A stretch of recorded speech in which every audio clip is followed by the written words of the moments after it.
का शिवसेना लढतंय, ज्या पद्धतीनं आपल्यापर्यंत विरोधकांकडनं एक संदेश देण्याचा प्रयत्न होता की आम्ही 52 ठिकाणी लढतोय, आम्ही 60 ठिकाणी लढतोय, आम्ही 70 ठिकाणी लढतोय, तर काल रात्री त्यांचा तो भ्रमनिरास झाला असेल आणि 90 ठिकाणी शिवसेना मुंबईमध्ये महायुती म्हणून लढते. पण समोर जर बघितलं तर मी 2 दिवसा अगोदर सांगितलं होतं की समोरची आघाडी की युती काय झाली मला माहित नाही, परंतु युबीटी 100% मनसेच्या पाठीत खंजीर खुपसणार हे मी 2 दिवसा अगोदर मुंबईच्या पत्रकार परिषदेमध्ये सांगितलं होतं. ज्या जागा मनसेच्या पदाधिकाऱ्यांना पाहिजे होत्या, ज्या जागा मनसेच्या कार्यकर्त्यांना पाहिजे होत्या, त्या न देता माझ्या माहितीप्रमाणे 43 ते 45 जागा या मुंबईमध्ये फक्त मनसेला मिळालेल्या आहेत. त्याच्यामुळे एकनाथ शिंदे साहेबांनी 3.5 वर्षापूर्वी उठाव का गेला याचं पुन्हा एकदा पुरावा आणि उत्तर हे मनसे आणि युबीटीच्या युतीनं आपल्याला मिळालं असेल. कुठच्याही आपल्या कार्यकर्त्याला किंवा कुठच्याही पक्षाला, मित्र पक्षाला मोठं व्हायला द्यायचं नाही, आम्हीच मुंबईचे राजे आहोत अशा आविर्भावामध्ये राहायचं, त्याची प्रचिती आता राजसाहेबांना देखील आलेली असेल. त्याच्यामुळे मुंबईमध्ये आमची अतिशय चांगल्या पद्धतीनं महायुती झालेली आहे. पुण्याचं काय सांगतो ना पुण्याचं पहिलं सांगू का? 29 महानगरपालिकेच्या निवडणुका या महाराष्ट्रामध्ये होत आहेत. त्याच्यात सगळ्यात महत्वाची निवडणूक ही, म्हणजे सगळ्याच निवडणुका महत्वाच्या आहेत, पण सगळ्या जगाचं ज्या निवडणुकीकडे लक्ष लागलेलं आहे ते आंतरराष्ट्रीय शहर मुंबई महानगरपालिका. आणि मुंबई महानगरपालिकेमध्ये महायुतीचा भगवा फडकवण्यासाठी आम्ही सगळे एक दिलानं काम करतोय आणि महायुतीनं पुढे जातोय. कोल्हापूर असेल, इचलकरंजी असेल, ठाणे असेल, कल्याण डोंबिवली असेल, पनवेल असेल आणि महाराष्ट्रातले अन्य काही नगरपालिका असतील, महानगरपालिका असतील, या ठिकाणी देखील आम्ही महायुतीनं लढतोय. आणि कुठच्याही महानगरपालिकेमध्ये महायुती तुटली, आपल्या प्रश्नाचं उत्तर, कुठच्याही महानगरपालिकेमध्ये महायुती तुटली अशा पद्धतीचं चित्र नाही, हे मी पक्षाच्या वतीनं स्पष्ट करतोय. उदाहरणार्थ पुण्यामध्ये नक्की भारतीय जनता पार्टीने एबी फॉर्म दिलेले आहेत आणि शिवसेनेने देखील आमच्या सगळ्या नेते मंडळीने, म्हणजे विजय बापू असतील, निलमताई असतील, आबा असतील, आबा बागुल असतील, नाना भानगरे असतील, रवींद्र धनगेकर असतील, त्याच्यानंतर अजय बापू असतील, ही आमची जी टीम आहे, नमेश असेल, सगळ्या टीमनं विचार करून एबी फॉर्म नक्की दिलेले आहेत. परंतु विड्रॉलची तारीख आणि छाननीची तारीख अजून 2-3 दिवस आहे. मी स्वतः या बाबतीमध्ये राज्याचे मुख्यमंत्री देवेंद्रजी फडणवीस, राज्याचे उपमुख्यमंत्री एकनाथ शिंदे साहेबांची चर्चा केलेली आहे. त्याच्यामुळं महायुती तुटली, काही ठीक आहे, पदाधिकाऱ्यांनी काही भावनेच्या भरामध्ये सांगितलं असेल, तर ती ब्रेकिंग होण्यापेक्षा मी शिवसेनेच्या वतीनं सांगतो, ही जर आपण ब्रेकिंग केली तर ती खरी आहे की महायुती तुटली असं चित्र कुठेही महाराष्ट्रामध्ये नाही. काही ठिकाणी कमी कालावधीमध्ये असेल किंवा एकमत न झाल्यामुळे असेल एबी फॉर्म दिले गेलेले आहेत, काही ठिकाणी दिले गेलेले आहेत, पण म्हणून मी काही उल्लेख केले की ठाण्यामध्ये दिले गेलेले नाहीत, कल्याण डोंबिवलीकडे सगळ्यांचं लक्ष होतं तिथे दिले गेले नाहीत, कोल्हापूर नाही, इचलकरंजी नाही, पनवेल नाही, छत्रपती संभाजीनगरला एकमत न झाल्यामुळे पुण्यासारखं चित्र आहे, ते देखील आम्ही 2 दिवसामध्ये दूर करू.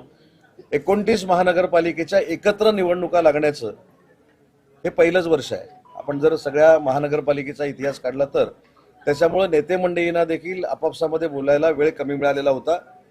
आजपासून 4 दिवस आम्हाला हा वेळ आहे. त्याच्यामुळं कार्यकर्त्यांनी देखील, शिवसेनेच्या कार्यकर्त्यांनी देखील कुठेही गैरसमज करून घेऊ नये, भाजपच्या लोकांनी देखील गैरसमज करून घेऊ नये. याच्यामध्ये पुढचा निर्णय माननीय शिवसेनेचे आमचे मुख्य नेते, आमचे प्रमुख एकनाथ शिंदे साहेब आणि राज्याचे मुख्यमंत्री हे देवेंद्रजी फडणवीस साहेब घेतील.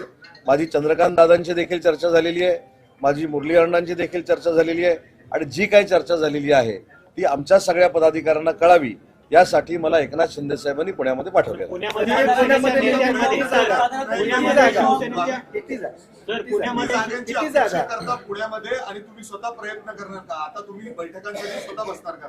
नाही, मी स्वतः पुण्यामध्ये मी असतो. बापू आमच्या सगळ्यांपेक्षा सिनियर आहेत, निलमताई देखील सिनियर आहेत, इव्हन आबा जरी असले तरी आम्हाला ते सिनियर आहेत. आम्ही सगळे एकत्र बसणार, म्हणजे आम्ही सगळे एकत्र बसून विचार विनिमय करू.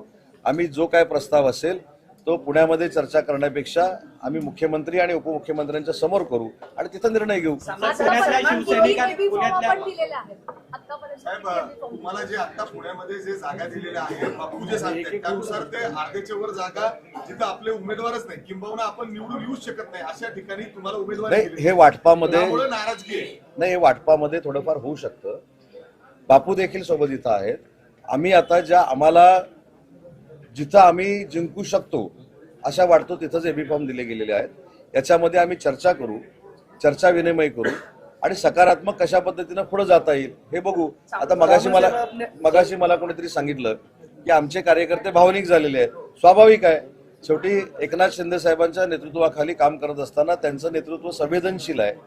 म्हणून 3.5 वर्षामध्ये आपण जर बघितलं असेल तर नगरपालिकेच्या निवडणुकीमध्ये आम्ही 2 क्रमांकाला राहिलो आणि नगरसेवक आमचे 1300 निवडून आलेले आहेत. त्याच्यामुळं प्रत्येक कार्यकर्त्याची इच्छा असणं स्वाभाविक आहे की मला तिकीट मिळालं पाहिजे, मला साहेबांच्या पक्षाचं नेतृत्व करायचं आहे, साहेबांच्या पक्षाचं प्रतिनिधित्व करायचं आहे. त्याच्यामुळे ते जे भावनिक आहेत त्यांना समजवण्याची जबाबदारी आमची आहे.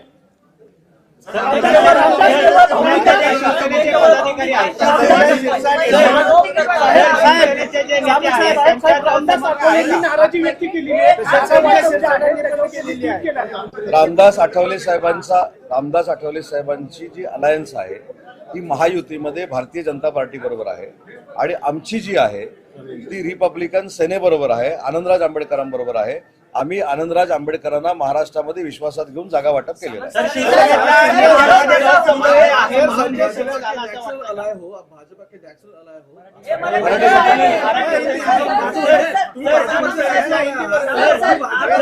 शिवसेनेच्या नेत्यांमध्ये असमन्वय आहे सर, पुण्यामध्ये शिवसेनेच्या नेत्यांमध्ये असमन्वय आहे म्हणून हे सगळं झाले. 3 विधानं अजिबात समन्वय नाही, अशातला भाग नाही. आणि मी आपल्या माध्यमातून जर माझे शिवसेनेचे शिंदे साहेबांवर निष्ठा असणारे आणि प्रेम करणारे कार्यकर्ते इथे असले तर जाहीरपणाने सांगू इच्छितो की पैशाचा व्यवहार करून तिकीट देणारे एकनाथ शिंदे साहेबांचे पदाधिकारी नाहीत किंवा नेते नाहीत. आमच्या काही कार्यकर्त्यांनी भावनेच्या भरामध्ये अशा पद्धतीनं जर वक्तव्य केलं असेल तर ते दुर्दैवी आहे, ते खेदजनक आहे. जे कोण बोलले असतील त्यांची मी समजूत काढेन, परंतु कदाचित तो उद्रेक असतो, आक्रोश असतो कार्यकर्त्यांच्या मनामध्ये की तिकीट का मिळालं नाही. आता अनेक गोष्टी आपण सोशल मीडियावर बघतो, अनेक गोष्टी आपल्या माध्यमातून बघतो, त्याच्यामुळं त्यांना असं वाटतं की आपल्याकडे असं झालं असेल की काय.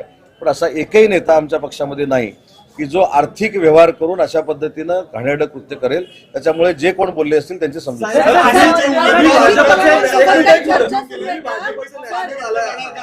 तुमचा मोठा भाऊ पण वारंवार हेच सांगतो, तुम्ही महाराष्ट्रात सुद्धा सत्तेसोबत आहात, असं असतं सतत शिंदेच्या शिवसेनेला हार्ड बार्गेन करावं लागतं. म्हणजे पुण्यापुरतं नाही, संभाजीनगर झालं, मुंबईसाठी सुद्धा वारंवार मी सांगतो ना, मान्य आहे का?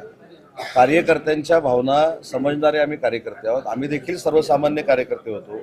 आमच्या घरामध्ये देखील कोण आमदार, खासदार, मंत्री, मुख्यमंत्री, उपमुख्यमंत्री कोण नव्हते. त्याच्यामधनं आम्हाला मोठं करण्यामध्ये देखील शिंदे साहेबांचा मोठा हात आहे. त्याच्यामुळे कार्यकर्ते जर भावनिक झाले असतील त्यांची आपण समजूत काढू. पण महत्वाचा मुद्दा जर आपण सांगितला की भाजपाच्या मुंबईच्या जागा वाटपामध्ये काही गडबडी झाल्या, मी तुम्हाला प्रामाणिकपणानं सांगतो की त्या जागा वाटपाचा आणि त्या अलायन्स मधला मी एक घटक होतो. त्याच्यामुळे कुठेही शेवटी जागेमध्ये चढाओढी कुठेही ग्रामपंचायतीला पण असते अलायन्स झाल्यानंतर. त्याच्यामध्ये कोणी कोणाला चेपलं असं होत नाही. म्हणून मी शिवसेनेच्या वतीने सांगितले की शिवसेनेबरोबरची भाजपाची युती होती, तुटली, हे जे वाक्य आहे हे आमच्या दृष्टीनं आक्षेप घेणारं वाक्य आहे. मग ते आमच्यापैकी कोणी बोललं असेल तर त्यांनी ते बोलू नये, त्यांना आम्ही सांगू. पण मी आज जे सांगतोय हे माननीय एकनाथ शिंदे साहेबांच्या निर्देशाप्रमाणे मी प्रेस घेतोय. त्याच्यामुळे ही पक्षाची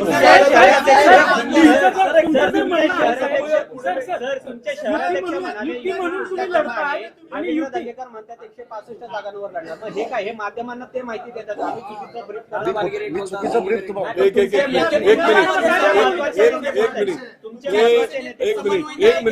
एक मिनिट मी नंतर खाली येऊन जेव्हा हे चुकीचे संदेश येत होते मी स्वतः तुम्हालाच उत्तर दिलंय.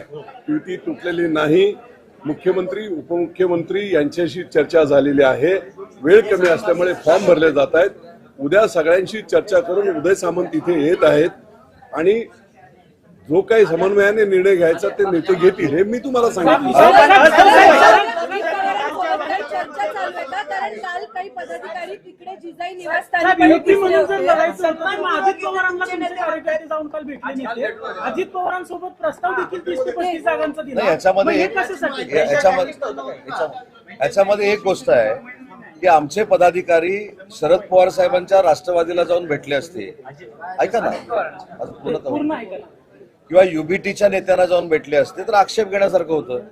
महायुतीमधला अजितदादांचा एक घटक पक्ष आहे आणि जर बार्गेनिंग करत असताना भाजपाबरोबर कमी जागा मिळत आहेत अशा पद्धतीचं चित्र आमच्या काही पदाधिकाऱ्यांना जर जाणवलं असेल तर ते भेटले असतील, परंतु भेटून अजितदादांबरोबर त्यांनी अलायन्स नाही ना केली. त्याच्यामुळे मुद्दा असा राहतो की आपण जास्त वेळ मी बोलण्यापेक्षा तुमचा वेळ घेण्यापेक्षा त्याच्यामधला मतितार्थ असा आहे मतितार्थ असा आहे की कुठेही युती तुटल्याची घोषणा कोण करतं? नेते करतात, बरोबर आहे. आणि जर मुख्य नेते आणि आमचे मार्गदर्शक आमचे प्रमुख एकनाथ शिंदे साहेबांच्या आदेशानं मी इथं आलो असेल आणि मी जर सांगत असेल तर माझं अधिकृत आहे. मी सांगितलं की पदाधिकाऱ्यांच्या भावनेच्या भरामध्ये काही वक्तव्य गेली असतील पण ती तुम्ही अधिकृत मानू नयेत, तेच सांगण्यासाठी मी पदाधिकाऱ्यांना इथं आलो. तुम्ही किती जागांवर आकडा सांगा ना.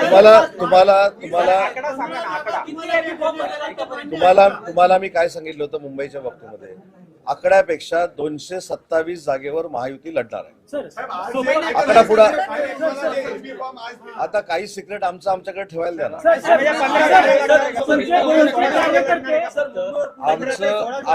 आमचं काही सिक्रेट आहे ते आमच्याकडे ठेवायला द्या. मी भूमिका काय पक्षाची केली आपल्या पुढे समोर की युतीच्या बाबतीतला जो विषय आहे त्याच्यामध्ये काही आमच्या लोकांच्या वक्तव्यातनं जर गैरसमज होत असतील तर ते होऊ नये. अजितदादांच्या राष्ट्रवादी सोबत युती होऊ शकते का पुण्यात? सर, मुंबई और पुणे को लेकर हिंदी में ब्रीफिंग दीजिएगा कि एग्जैक्टली क्या परिस्थिति है? महाराष्ट्र ऐका ना, मी तुमच्या सगळ्यांचा सन्मान म्हणून पदाधिकाऱ्यांच्या बैठकीला जायच्या अगोदर तुमच्याशी बोललेलो आहे. मला एकदा बोलू दे, मी तुमच्याशी बोलतो ना. सर, मुंबई और पुणे में यूटी को लेकर क्या परिस्थिति है, एक बार क्लियर कर नहीं, दीजिए. पुणे में आज मैं मीटिंग के लिए आया हूं. वहां भी जो एबी फॉर्म बीजेपी की तरफ से दिए गए हैं और शिवसेना की तरफ से दिए गए हैं उसके बारे में मैंने खुद माननीय राज्य के मुख्यमंत्री देवेंद्र जी फडणवीस साहब, हमारे पक्ष प्रमुख एकनाथ शिंदे साहब, चंद्रकांत दादा से हमने बात की है. हमने जो एबी फॉर्म दिए हैं और बीजेपी ने जो एबी फॉर्म दिए, इसका रीजन ये नहीं है कि युति में कुछ तनाव आ गया है.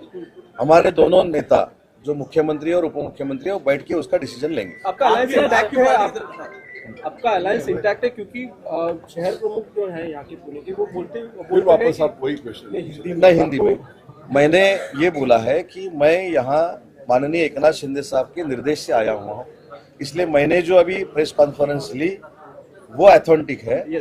हमारे जो पदाधिकारी थे उन्होंने जो कुछ प्रेस कॉन्फ्रेंस ली है वो इमोशन एक्सप्रेस करने के लिए ली है, तो मैं उनको समझाने के लिए यहाँ आया हूँ. आपने एविडेंस के बारे में त्यामुळे